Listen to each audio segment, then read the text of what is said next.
So in this clip, Bernie Sanders fields a question about reparations and if he supports them. Part of the legacy of slavery and Jim Crow in the U.S. is the legacy of income inequality in the U.S. What is your position on reparations to the descendants of slaves? Well, as I just indicated, there are massive disparities that must be addressed. There is legislation that I like, introduced by Congressman Jim Clyburn. It's called the 10-20-30 legislation, which focuses federal resources in a very significant way on distressed communities, communities that have high levels of poverty. So as I've just indicated, I think we have to do everything that we can to end institutional racism in this country. It is not acceptable to me that the rate of childhood poverty among the African-American community is over 30% in this country. That is beyond belief. That African-Americans die from cancer at higher rates than whites. So we're going to do everything we can to put resources into distressed communities and improve lives for those people who have been hurt from the legacy of slavery. So what is your position specifically on reparations? I asked the question because Elizabeth Warren, Julian Castro, they've indicated they want to support. What does that mean? What do they mean? I'm not sure that anyone's very clear. What I've just said is that I think we must do everything that we can to address the massive level of disparity that exists in this country. I'll tell you what they mean, because Elizabeth Warren has said black families have had a much steeper hill to climb. We need systematic structural changes to address that.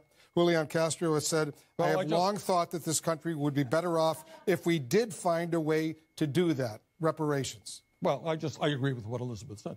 So you would support reparations? But read what she said. What does that mean? She means, I think, I don't want to put words into her mouth, is what I said. Okay? In other words, as a result of the legacy of slavery, you have massive levels of inequality. It has to be addressed, and it has to be addressed now. This conversation is always deep, and it can get controversial. Many people have different ideas about it. I'm glad Bernie Sanders is talking about reparations and what it means to him. Sanders specifically cited Jim Clyburn's bill called 10-20-30. And it calls for investments to be made in poverty-stricken communities, which is something specific. He actually addressed something that's tangible that you can go look at. Other candidates have not been as specific. So if we go down the list, presidential candidate and former Secretary of Housing and Urban Development Julian Castro told The Root just recently that he supports the idea of reparations, though he doesn't know what that idea actually looks like. Senator Elizabeth Warren supports reparations for Black Americans and Native Americans. She has not been specific about what that actually looks like as well. Senator Kamala Harris recently came out and supported reparations, and she said in a statement, quote, "We have to be honest that people in this country do not start from the same place or have access to the same opportunities. I'm serious about taking an approach that would change policies and structures and make real investments in Black communities." But I believe she points to her LIFT Act as something that indicates her support for reparations, and that LIFT Act is not about reparations. It's not race specific whatsoever. The only presidential candidate that has been specific about their idea, what their plan is about reparations, is Marianne Williamson, and she has called for billions of dollars to go towards the investments in the Black community, in Black Americans. So again, going back to Bernie Sanders, there's two things that I got to say about what he actually said. He needs to stop running away from the term reparations.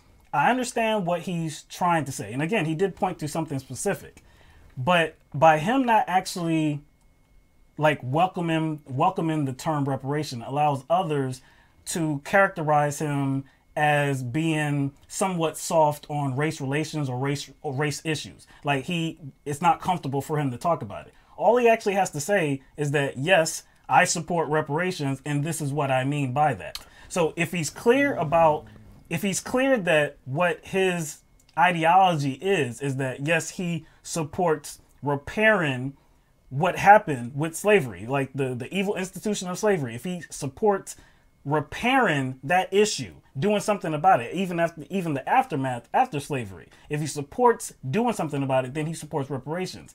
I don't want somebody that's going to pay me lip service, but the way he went on about it and try to explain it was very clumsy.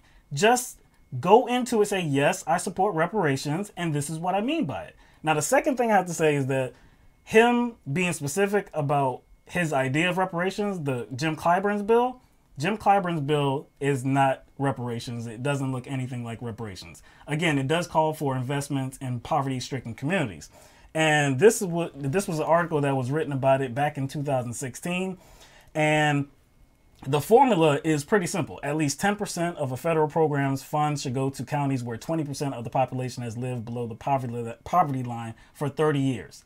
Now, if you actually look at who are living in these communities, most of them are white people. And most of them live in Republican territories as well. They're either their congressperson or their senator is a Republican. So a lot of these people are white people. Now, I have no problem with the bill. I have no problem with addressing poverty in all areas. We should do that in totality. We should address poverty all across the United States of America.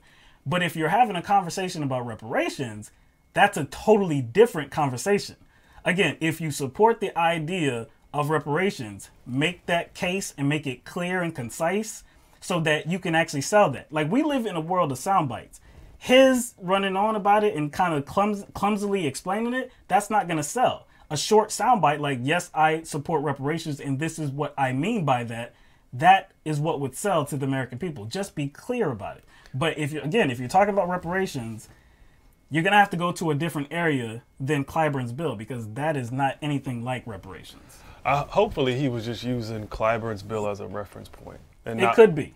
Hopefully he was just using it as a reference point to kind of illustrate how he would implement reparations, right, or how I guess he defines as reparations. But your main point is, it sounds like you're saying that he could have said the same thing. Mm-hmm. He could have given an overview of his demographically targeted programs and said, I support reparations. Basically, exactly, take ownership of the word, mm-hmm, and say, this is what I mean by reparations. Now, why do you think Wolf Blitzer kind of asked, not kind of, but why do you think he asked Bernie Sanders to kind of compare, like, I guess his stance on reparations with Elizabeth Warren and Julian Castro, even though they didn't really have a detailed plan themselves? Exactly. Why I don't understand why he asked that question to even though, according to what they have said, mm-hmm, themselves, it's not really detailed.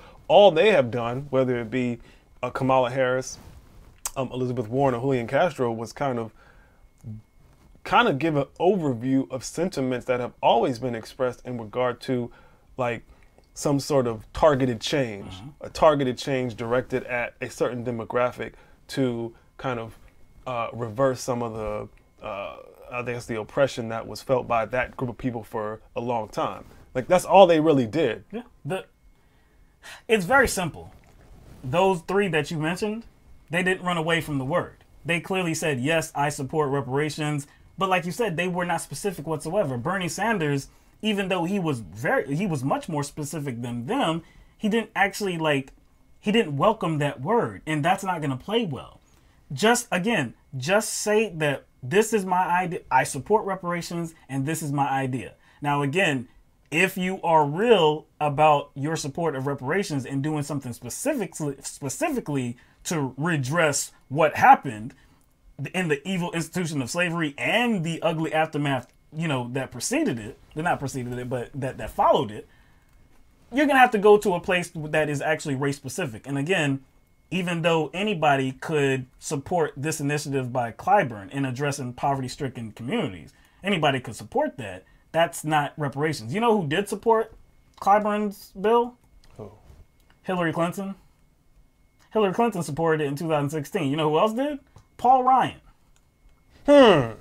So what are you trying to say here? Judging from the individuals who supported it, that should kind of tell you how much teeth it really has? Yeah. Well, just in the case of actual reparations, if we're going to talk about actually addressing poverty-stricken communities, that's one thing. Then we can talk about that bill all day long, and we might get behind it, no doubt. I haven't read it front to back, and everything that has to do with it. I have a general understanding of what it is, and it's not reparations. So again, in the conversation of reparations, we know who the topic is. It's talking about DOS. Yes. It's talking about DOS. So, but I mean, that's my only criticism. I mean, well, that's my main criticism of this town hall.